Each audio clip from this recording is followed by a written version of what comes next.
حضرت عیسیٰ علیہ السلام کی پیدائش اور کرسمس کی حقیقت کے متعلق یہ ولاگ ہے۔ حضرت عیسیٰ علیہ السلام کے لیے اکٹھا ہونا کرسمس کا جو مطلب ہے، اس کا مفہوم ہے کہ مسیحی اجتماع یا یوم میلاد عیسیٰ علیہ السلام۔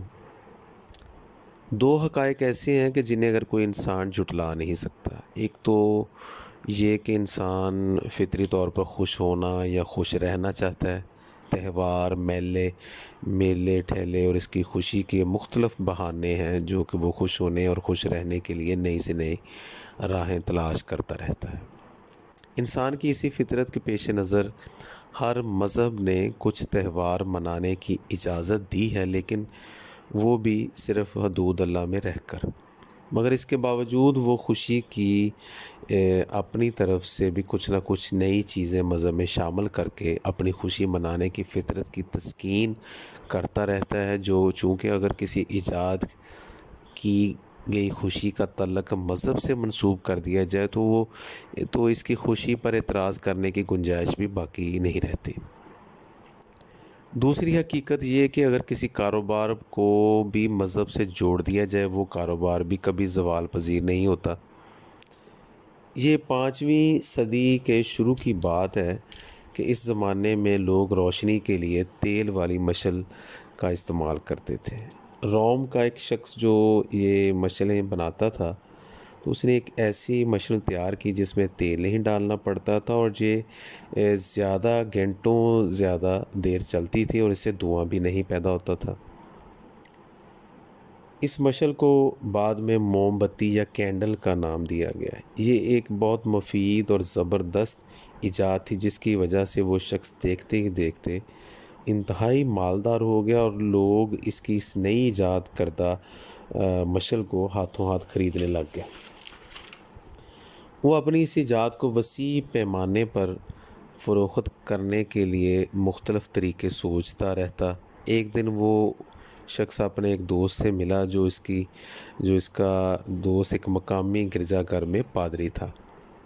اس نے اپنے پادری دوست سے اپنی ایجاد کردہ مشل، موم بتی، کینڈل کا ذکر کیا تو اسے کہا کہ وہ اس کے کاروبار میں ترقی کے لیے مشورہ دے۔ پادری نے اس کو سمجھایا کہ دنیا میں جو چیز مذہب کے ساتھ منسوب ہو جائے اسے دوام مل جاتا ہے۔ ایک روز پادری اس نوجوان کی دکان پر اسے ملنے آیا تو نوجوان نے پادری کے سامنے پادری کے کان میں ایک سرگوشی کی۔ پادری کی آنکھوں میں چمک آ گئی۔ اتفاق سے وہ اتوار کا دن تھا، 25 دسمبر تھا۔ اس روز پادری صاحب نے سروس یعنی عبادت کے بعد ایک عجیب اعلان کیا کہ آپ تمام حضرات سورج ڈوبنے کے بعد دوبارہ چرچ میں حاضر ہوں۔ آج میں ایک خصوصی طریقے سے دعا مانگوں گا کہ مانگنے سے پہلے ہی دعا قبول ہو جائے گی۔ چنانچہ لوگ شام کے وقت چرچ میں جمع ہو گئے۔ جب خوب اندھیرا پھیل گیا تو پادری نے تمام حاضرین کے سامنے ایک ایک موم بتی جلا دی، لوگوں سے آنکھیں بند کر کے دعا کرنے کی درخواست کی۔ یہ دعا گھنٹوں جاری رہی اور ساتھ میں موم بتی بھی چلتی رہی۔ دعا کے بعد جب لوگوں کی واپسی شروع ہوئی تو ان کے ہونٹوں پر اس نئے طریقے کی دعا کی قبولیت کا چرچا تھا۔ اس شخص کے موم بتی کے کاروبار کو مذہب سے منسوب کر دینے سے اس کا کاروبار ترقی کی انتہاؤں کو چھونے لگا۔ آج بھی کرسمس کے 4 اتوار پہلے کرسمس کی تیاری کے حوالے سے کینڈل لائٹ سروس کا اہتمام کیا جاتا ہے۔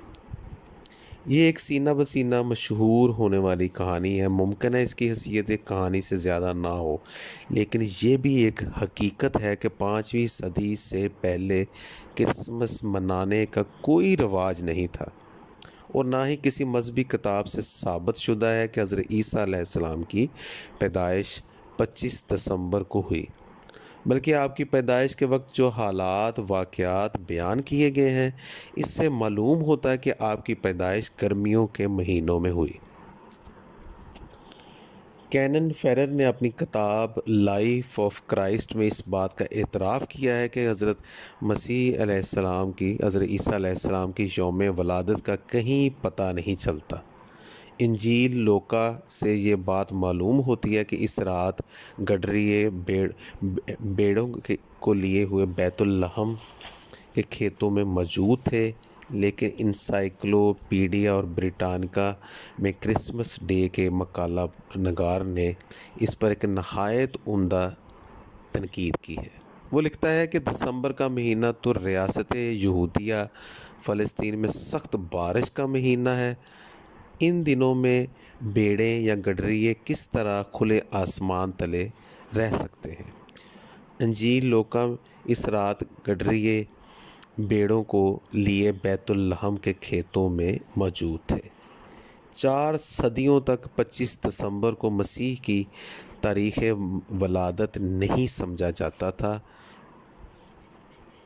530 عیسوی میں ایک راہب جو کہ ایک ایسٹرالوجر تھا، تاریخ پیدائش حضرت مسیح کی تحقیق اور تعین کے لیے مقرر ہوا۔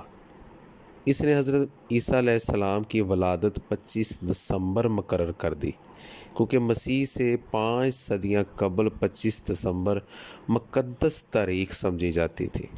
بہت سے دیوتا کا اس تاریخ پر یا اس سے 1-2 دن بعد پیدا ہونا تسلیم کیا جاتا تھا۔ چنانچہ راہب نے آفتاب پرست اقوام میں عیسائیت کو مقبول بنانے کے لیے حضرت عیسیٰ علیہ السلام کی تاریخ ولادت 25 دسمبر مقرر کر دی۔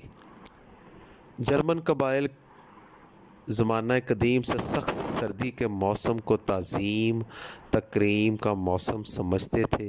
اسکینڈینیوین، ناروے، سویڈن، ڈنمارک کے قدیم باشندوں کا عقیدہ تھا کہ تمام دیوتا 25 دسمبر کو زمین پر اترتے ہیں اور 6 جنوری تک انسانوں کی تقدیر بدلنے کی تدبیر کرتے رہتے ہیں۔ قرآن مجید کی سورہ مریم پڑھنے سے معلوم ہوتا ہے کہ اور کھجور کے تنے کو اپنی طرف ہلا، وہ تجھ پر تازہ پکی ہوئی کھجوریں گرائے گا۔ اس بات پر تو سب کا اتفاق ہے۔ حضرت عیسیٰ علیہ السلام کی جائے پیدائش ریاست یہودیہ کے شہر بیت لحم میں ہوئی۔ اس علاقے میں موسم گرما کے وسط یعنی جون، جولائی، اگست میں ہی کھجوریں ہوتی ہیں۔ قرآن مجید کے ذریعے اللہ نے یہ امر واضح کیا کہ حضرت عیسیٰ علیہ السلام کی ولادت کھجوریں پکنے کے موسم جولائی یا اگست کے کسی دن میں ہوئی، نہ کہ 25 دسمبر کو، جو کہ یہودیہ موجودہ فلسطین میں سخت سردی اور بارشوں کا مہینہ ہوتا ہے۔ جزاک اللہ۔